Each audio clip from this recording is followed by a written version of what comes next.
শুভ সন্ধ্যা বন্ধুরা, আবারও তোমাদের একটা মিনি ব্লগে সবাইকে স্বাগত জানালাম। তো আজকে তোমাদের সাথে একটা জিনিস শেয়ার করব, তো সেটা কি সেটা দেখার জন্য পুরো ভিডিওটা কিন্তু অবশ্যই তোমরা দেখো।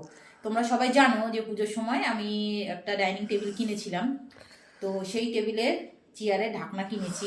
তো এটা আমি অনলাইন থেকেই কিনেছি। তো মানে কীরকম কিনেছি, কি বৃত্তান্ত সবই তোমাদের সাথে শেয়ার করবো। তো চলো দেখা যাক।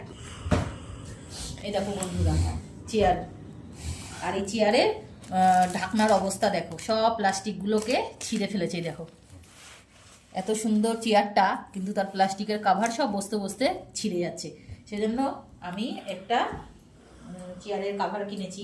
তো এটা আমি অনলাইন থেকে বুক করেছি বন্ধুরা। এই দেখো কেমন হয়েছে চেয়ারের কাভারটা, অবশ্যই কিন্তু জানিও কেমন হয়েছে। এই দেখো, এটা হচ্ছে ওই বসার সিট।